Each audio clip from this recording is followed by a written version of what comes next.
Lesson 6, Going Inside and Trusting Myself. For most of my life, religion told me not to trust myself, especially my feelings. We were taught what to believe based on the accepted belief systems, and then we were encouraged to trust that we were correct even when it didn't feel quite right. The reason for this was the base reasoning that the body and our feelings were inherently flawed because of sin. This ignorance led to several unhealthy results, including shame and other toxic beliefs. We prayed for miracles to happen to our bodies instead of tending to them. We missed all the messages our body was trying to give us, hoping for a supernatural intervention. We thought the answers were out there somewhere, and we didn't know how to look inside. Even though we knew our bodies healed themselves, we didn't trust anything inside because we were convinced that all of it was bad. This toxicity affects every area of our life. When we believe there is nothing good in us, we miss the good things we could experience and we heap more shame onto our already traumatized existence. We carry the wounds from ourselves and others and feel the only answer is to beg God to take it away. In this type of belief system, how could we ever imagine we could be a part of the solution? Recently, I've discovered that my old belief system was misguided. By addressing my trauma and going within, I find healing not from a magical external source, but from somewhere inside me. My body gave me clues and tried to tell me what was wrong and how to improve. But because I ignored it, looking for an easy solution, it only worsened because the remedy was ineffective. The shadow got more prominent, the trauma drove itself deeper, and it caused more significant issues, including physical, emotional, and psychological symptoms. Jesus hinted at this when he said, "The kingdom of God is within you." This passage emphasizes that we don't need to look for it elsewhere if the kingdom of God is as close as the cells of our body. The divine is present in our brain cells, heart cells, and every blood and oxygen molecule that flows through our body. This is what Jesus was trying to tell us. It's one of the reasons I'm investigating the thoughts that we are of God. Since divinity is in every cell of our bodies, the kingdom is within us, entos in the Greek. Some even say we are divine. I still feel separated from God because of references where God and Jesus say, "I am." We also portray a specific identity, but part of our identity is that divinity that exists. I love that we can be individual and collective. We can be fully human and divine. When considering God as source, I think humans are proceeding from the divine, just like my son is a forehand and is of me. I am of God. If God exists, I am of God, even at the cellular level. I proceed or come forth from God. Now, this does not mean I'm perfect because things get muddied or happen to me.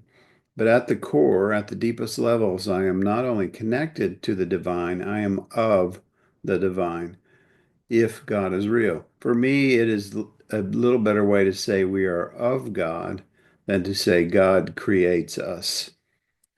Because I have Christian roots, it helps to think about what Paul said when he talked about Christ filling up everything. In Christianity, we get confusing messages about God because we want to classify things so that we can manage them. If God resides somewhere, we imagine we can better manage everything. But even in the Bible, there's an adequate messaging about God always being with us and the promise never to leave us or forsake us. So, in whatever way we imagine God, it's prudent to understand that the divine is present in all things, if God exists. The more we learn from science and physics, the more we know that every cell has intelligence and may even communicate in ways we couldn't have previously only imagined. We find space in every cell and even at the subatomic levels. We see every living organism working for the preservation and thriving of itself. We do not find evil and destruction there. We only find a steady hum of energy that we struggle to identify. I still love my example of sprouts. When I sprout seeds in my kitchen, I get them wet, then they quickly grow into a miniature version of a plant about 3 days later. I'm told that the nutrition for these little plants is concentrated in the tiny seeds, like Broccoli and Friends version, which has broccoli, alfalfa, clover, and radishes. It's delicious and it's packed with nutrition. But the amazing thing to me is that everything the plant needs to grow into a large broccoli plant is inside that tiny seed. The information plans on how to build a broccoli plant are right there. The food to grow to a certain point is all contained in the seed, and later it even knows to draw in sunlight and minerals from the soil until it becomes a full grown plant. Eventually, it returns to the ground where it will be reborn as nutrients and other things. The challenge I have for everyone is this. Let's assume there is a divinity somewhere. Is it somewhere out there orchestrating several hundred seeds in my sprouting jar? Or is it more likely that the divine is in every single cell of every living being and everything like those seeds in my kitchen? Could it be that creation is also evolving and that we are of God more than we are from God, if God exists? I know I just jumped across many boundaries, but the old man in the sky makes little sense anymore. My garden and my sprouting jars teach me more than my theology class ever did. Even the animals I observe in nature teach me about this inner knowing present in all living things. Animals trust their instincts. If they're responding to a drumbeat or a hum in the universe that we still don't understand, we know they follow ancient patterns without having to understand them. They have not been to church, so they don't know to distrust themselves. I know I'm different from my dog and my sprouts. Humans are more complex and have different, distinct instincts, intuition, and information to work with. But this even more convinces me that I am of God and that the divine is within me again, if God exists. My intuition, feelings, and inner knowing are present and flow through me like the hum reverberating through the universe. The fantastic thing about all of this is I've discovered that we can heal ourselves from trauma that has plagued us for most of our life. Those feelings that I was told to ignore are indicators trying to tell me something about how to heal from past experiences. I described this in my book, Being a Journey Towards Presence and Authenticity. I was able to recover from past trauma, but it required me to feel it so that I could heal it. I tried to bypass the pain and pray for miracles for 20 years as a pastor, and the trauma remained. But when I trusted myself and went inside, the trauma got better, and the shadow became integrated with me. Listen again to what Eugene Genlin says. He says, "What is split off, not felt, remains the same. When it is felt, it changes. Most people don't know this. They think that by not permitting the feeling of their negative ways, they make themselves good. On the contrary, that keeps these negatives static, the same from year to year. A few moments of feeling it in your body allows it to change. If there is in you something bad, sick, or unsound, let it inwardly be and breathe. That's the only way it can evolve and change into the form it needs." In other words, when we ignore the feelings trying to help us heal, we guarantee that we will stay the same and not get better. But when we are present with the parts of us that are stuck, we experience the real possibility of them shifting. And as Jinlin says, it can evolve and change into the form that it needs. This is where I've found healing in recent years. It has not been from connecting with something out there. It has been from trusting my feelings and being present with those wounded parts of me long enough for them to heal. I also believe all of us are connected and that it matters. Carl Jung thought that we have instincts and that there's a collective unconscious that we all have access to.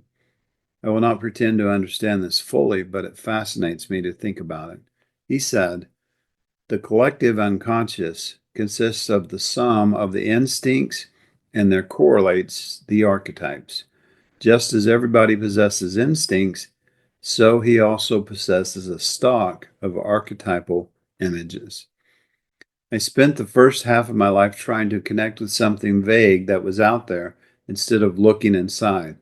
However, I also searched for connections only through physical groups where I could touch, see, and feel people. But now I envision it slightly differently. These days I do focusing sessions with someone, and Laura and I can feel what they are feeling. We observe our instincts as leading in the same direction. We cry together. We are connected. I occasionally think this is when I feel my grandfather and sense something about him is near me. It used to frighten me to think like this, but because I was warned inside religion, this would expose me to dangerous things. But the opposite is actually true. When I am open to the broader world, I feel empowered and like I am evolving into a way of thriving and being that leads me forward in a positive and enlightening way. We are now learning how trees in a forest are connected, and I realize that most communication only happens when I'm open to it. Religion and belief systems teach us to be closed. Our dogma shuts off communication so that one voice tells us what we should think. I now see my life with all communication lines open.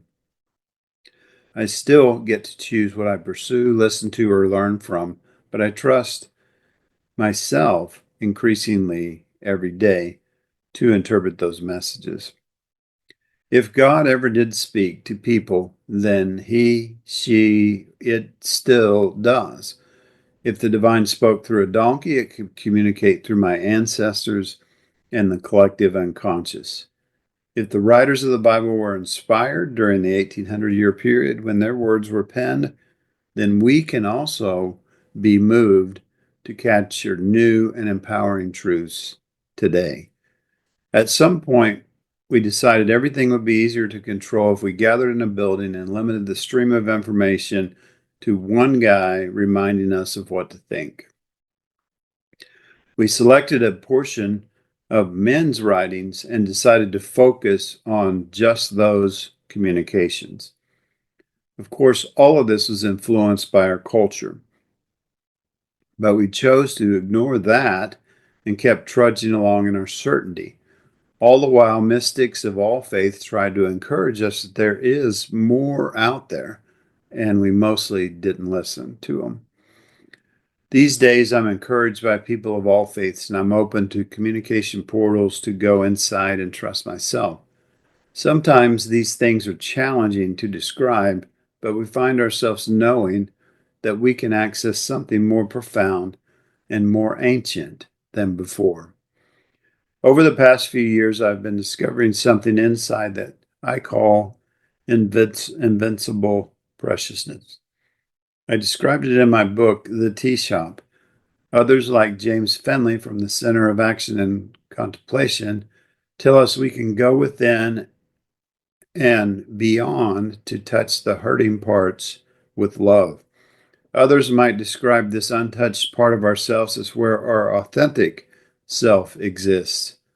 Personally, what I find inside is something simple yet limitless that connects me to everything good and perfect.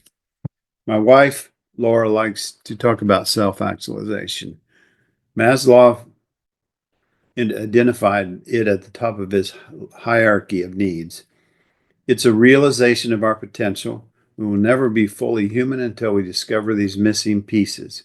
Society and religion taught us a form of selflessness, even though Jesus was very self actualized and very self aware.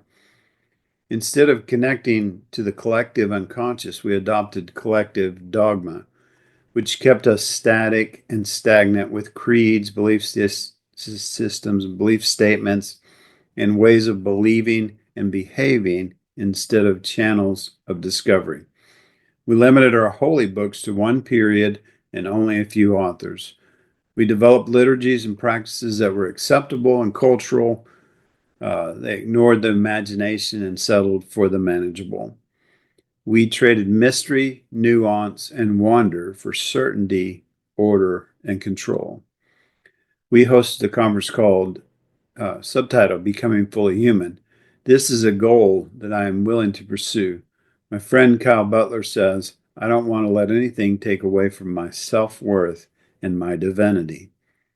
Sometimes I feel like an archaeologist removing centuries of debris and discovering things that highlight the magnificent things about humanity and the universality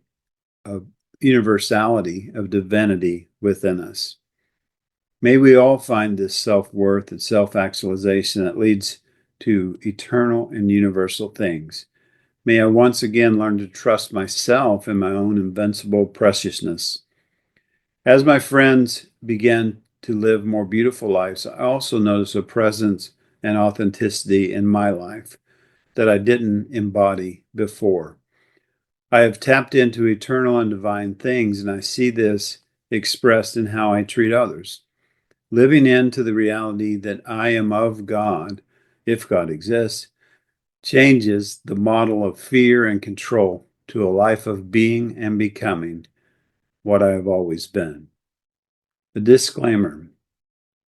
Sometimes when we go inside, we discover the trauma left, oddly enough, by ignoring what was there. Either we did not understand or we cannot handle it at the time it was inflicted, and our systems taught us to bypass and ignore it. Exploring the catacombs of our inner self reveals the eternal and life-giving truths, and we also encounter the reality of our trauma. As I mentioned earlier, facing this trauma is necessary, but it's also painful. It requires focus, and usually it helps to have a companion along to help us in the process. Even though facing these things is not what we expected and is more challenging than we hoped it would be, it's most definitely worth the effort. Shifting or healing these stuck places releases even more profound understanding and more self-trust. So, in your portion, you talked a little bit about trauma. So, one question I have for you is how important is it to separate ourselves from the source of trauma in order for us to truly go inside?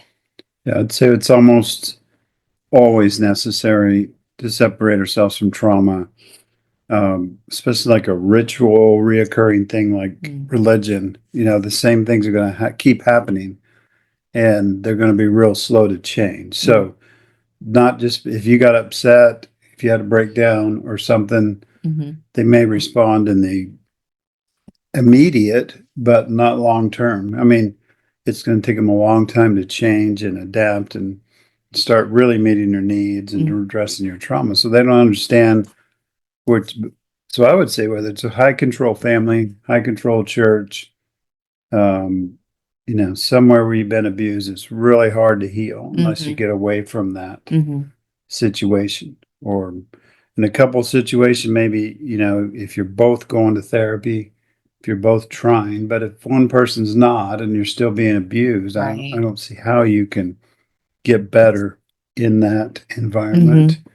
I know that's been, And then it gets abused by, especially by churches, you know, that, well, God wants you, God hates divorce, so God wants you in that marriage and your suffering's not in vain and all those kind of things. Right.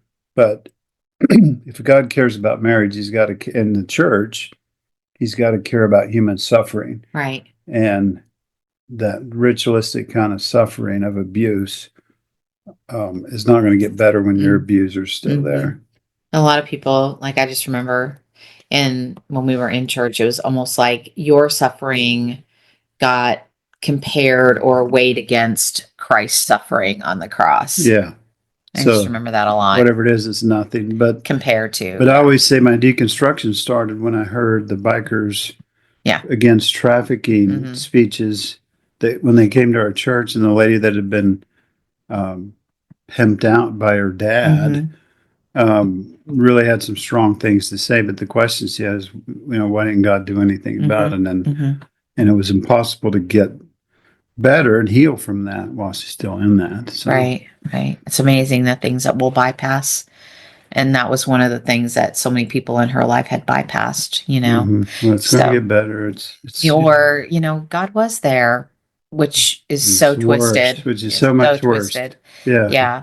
So, several times in your part, you said, if God exists. And I think that was an important statement to make. So, in that context, though, if you do believe that God exists, it may be easier for us to see ourselves as part of a bigger whole. Like we can see ourselves as part of the bigger whole. But what if you don't believe God exists? Then where can you find your connectedness to the whole? Yeah. And I think it's my need to have some sort of explanation or something I can refer to as, this is how I see the world now, Mm, because I do think there's an intelligence, there's something divine about the whole thing. There's something, that I don't understand. And the thing we're coming to understand is two things we don't know much about is what God is like mhm, and the afterlife. We like to pretend like we got all that nailed down, but mhm. then when God doesn't come back in 1984 and 85 and all the Yeah, times they've, right. that we were certain we knew what the Mhm, afterlife was like, we knew what God was like.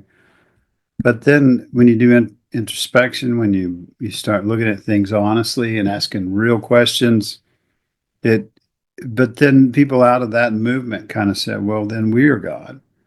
And say, well, I don't know how that jives with me because I'm pretty sure, I'm not I'm not the creator of the universe. I'm not what originated all this, and I don't know what did mhm, exactly. But if I say that I'm of God, mhm, then whatever that is that's there, mhm, I'm a part of that. I'm included in that. mhm, And so then but then you start talking about divinity within us, mhm. and people start getting angry and Yeah. excluding you from things and things like Mhm, that. But that's kind of how I'm processing because I heard my friends say, "Well, then we're divine, we're God." And I mhm, said, "Well, I think we have access to that. I think there's like I mentioned in the video, there's new pathways opening up mhm, to access that. But I think it's better for me to just admit I'm not sure whether there's a God. mm, I mhm. don't know about the afterlife because it's not clear." Do you think we can still feel connected to the universe? Or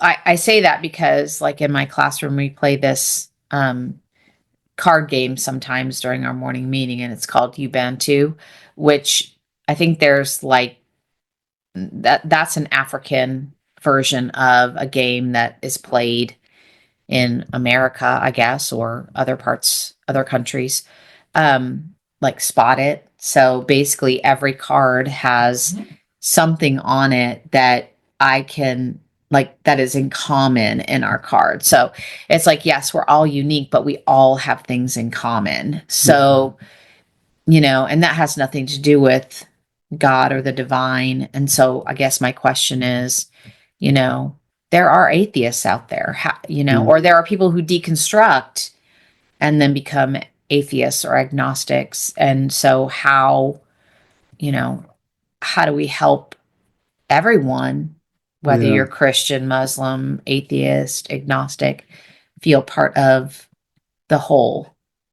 Yeah, I think you can feel connected. And so take trees and Hmm. mushrooms and how they all communicate like that, and they don't consciously understand Hmm. what they're doing or who they're communicating with or what they're communicating with, but they just do. Hmm. So I think the question of can we be connected with something we don't understand? Hmm. I think we always have been connected to something we don't understand. Mhm. We just pretended to understand it at times, and then the next guy came along and said, "Well, that's wrong.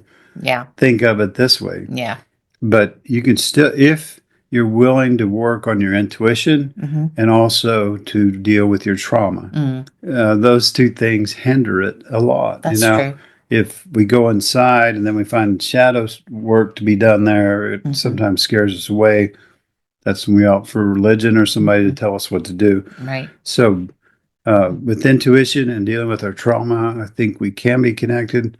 But I also think it's important to be honest enough and say, well, if there's a God, then we're kind of God Mhm. more than we're from God. Okay. Or you could say we emerge from God or Mhm. creator or source or whatever. But I'm not as interested in defining it anymore as much as experiencing it. Mm.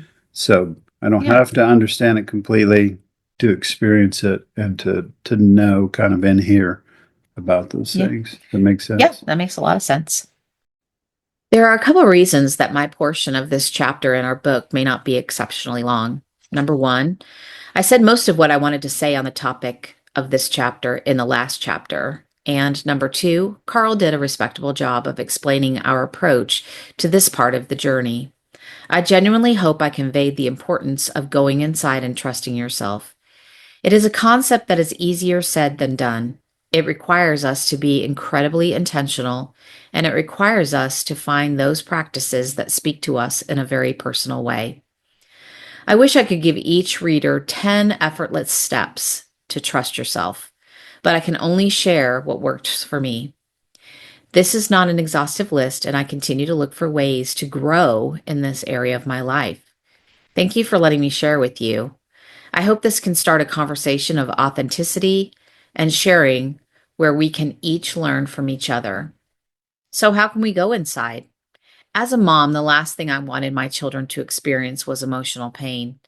For me, it was very triggering to think they were experiencing shame or they were somehow feeling not enough. I knew those feelings and I wanted to be the one to save my children from those experiences. In all honesty, however, this is a fundamental part of growing up. When my children came to me with issues of feeling less than, I sat with them and listened to their experiences. I would validate their feelings, even if they triggered me. I learned to do the same thing with my students. Sometimes students come into my classroom with tremendous trauma. They believe things about themselves that are not true, but they have heard someone significant tell them they are stupid or not good enough. No amount of convincing on my part will change that very real message in their life. However, when those heart wrenching situations arise, it is important to treat their feelings as precious. It is essential to give validation and believe them without judgment. This is how we can also treat our inner child. If you are anything like me, you have learned very well how to stuff those feelings, to tell those emotions they are ridiculous, stupid, or better yet, that we just need to get over it already. I do not know about you, but those coping strategies have never worked for me. Ignoring feelings adds to my shame and overall feelings of unworthiness. The very things we would never say to children, friends, or family members in our lives, we tend to scream to our inner child to make them behave. If we know it will not work for others, why do we think it's going to work for us? Taking a better approach is essential. Treating our feelings like precious children is essential. Just as we would sit down and listen to those we love, we need to sit, listen, and validate and believe in our inner selves without judgment and fixing. One thing that I've found to be incredibly important when listening to stories of people on our podcast, The Desert Sanctuary, is to believe them. That may sound simple, but it is amazingly easy to dismiss someone's story when it does not match our reality. When we do not believe people and their stories just because they do not match ours, we halt conversation, create trauma, and project shame. Several times, as I have started sharing my story, people in the church would tell me, "I'm sorry that happened to you, but that wasn't my experience," or "Our church isn't like that." Immediately, I would stop talking. That person in no way validated my trauma and, in a very condescending way, let me know that they did not believe me because their experience did not match mine. This was a practice I had to learn not only to give to people sharing their sacred stories with me, but also to believe and validate my own sacred story. When we are experiencing trauma or anxiety, even after we have left a traumatic situation, that is our body's way of communicating with us. So many times, our anxiety is trying to warn us or tell us something. Let us sit quietly with those feelings, breathe, and listen. Just as we need to believe the stories of others, let us start believing the stories our body is telling us, even if it is anxiety. Be with it and have compassion for it to discover why it feels this way. I like to think of these steps as a slow progression. First, I had to learn to sit with my anxious feelings without judgment. Next, I had to listen, validate, and learn. I still feel like I must intentionally do these things because my go to is to stuff those feelings or shame them away with words like, "What's your deal? Why are you freaking out about this?" I am having these conversations with myself even today. December 31st is my birthday, and it has become a tradition for me to have my granddaughters on my birthday. Since my birthday falls on New Year's Eve, I see it as a beautiful way to bring in the new year.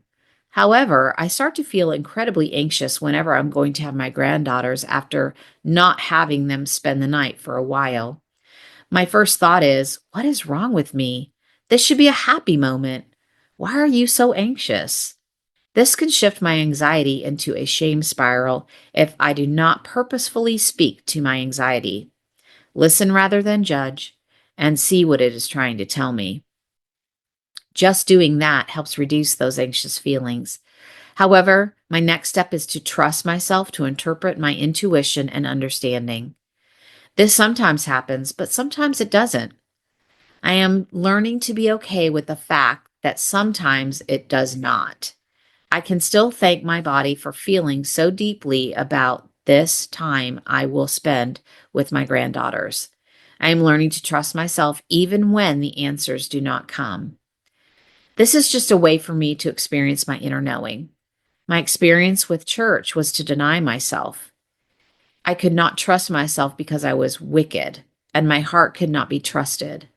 Instead, I was programmed to leave critical thinking behind and believe what others told me about myself, even if they didn't know me.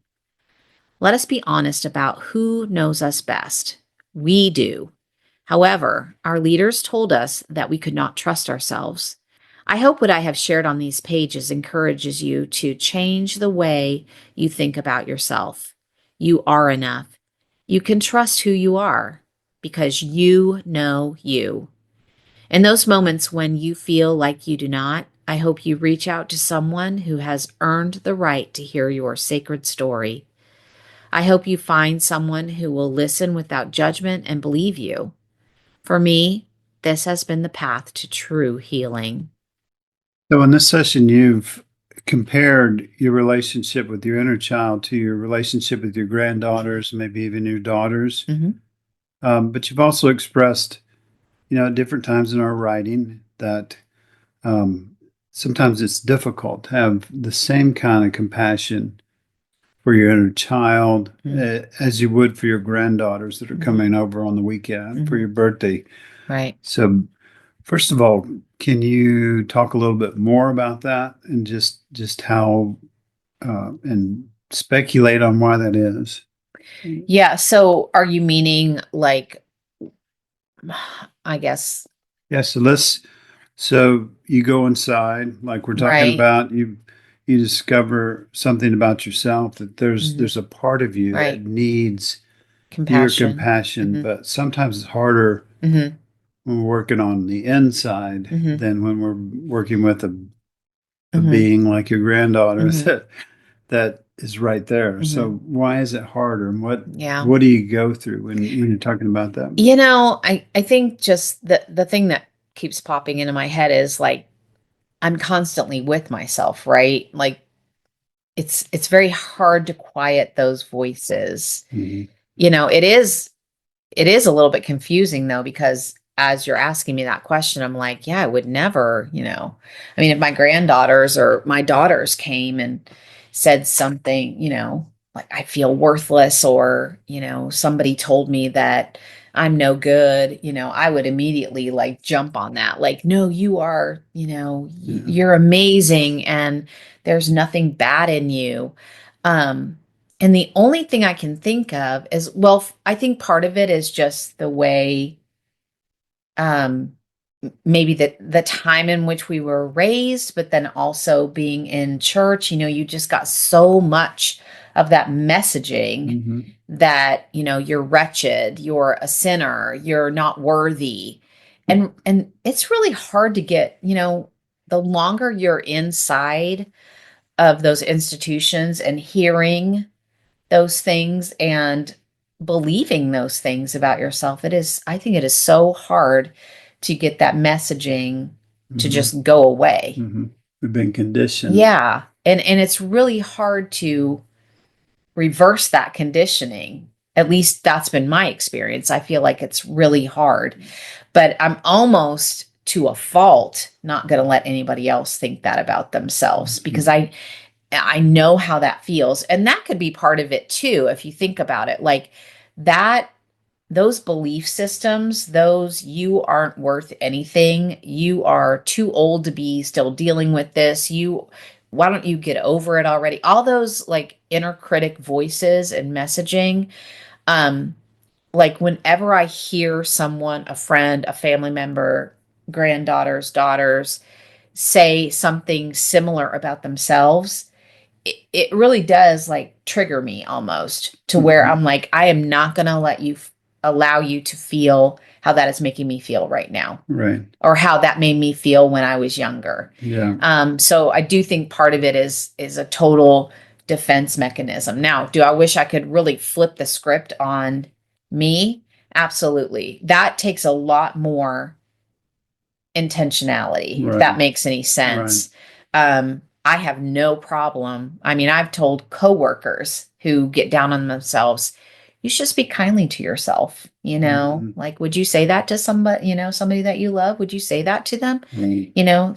Speak to yourself the way, like, I can easily say that to other people, Hmm. but then to turn that inward is really hard. Like Yeah. somehow I still have that concept of, well, I'm just a wretched and I'm not really worthy of talking to myself in a loving manner, Yeah. you People know? used to tell me, "Oh, you're so humble." That what they really meant was I was self-degrading. Mm, I would say, and it was almost admired that people see you as yeah, humble.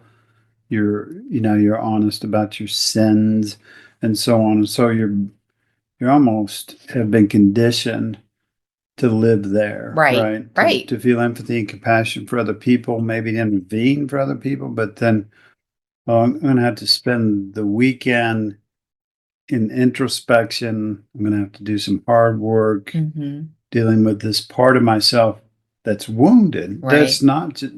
not just offended or Hmm. whatever, something lighter, but is actually wounded, Right. and actually is what keeps reacting Hmm. when we do all this. Hmm. We've been kind of conditioned Yeah, for that that's sure. okay, and maybe Hmm. even honored to some extent in some circles. Yeah. And I think I will validate that, I mean, especially as a pastor's wife, if you're up there, being humble, as you said, Mhm. yeah, you are praised for it, Yeah, you are. You're told yeah, what a great, wow, that was a great sermon. And, yeah, even though you just like ripped yourself a new one up yeah. there, Yeah. Bypass the real issues Hmm. that would take longer, that would take time Hmm. to work through. Hmm. Yeah. And that's a good point. That's a question I'm going to ask myself. Is it easier for me just to you know, belittle myself, it takes less work for sure than to sit with myself with compassion. But the second, like, you just gain so much more fruit in your life when you can sit with yourself in that self-compassion. Yeah. Yeah, it's good. So let's look at the lesson 6 action steps. What are those? Okay, so number 1 is, how did religion cause you not to trust yourself? That's a good one. So number 2, what are some ways or steps you can take to build trust internally within yourself? Have fun with those, and we'll see you in lesson 7.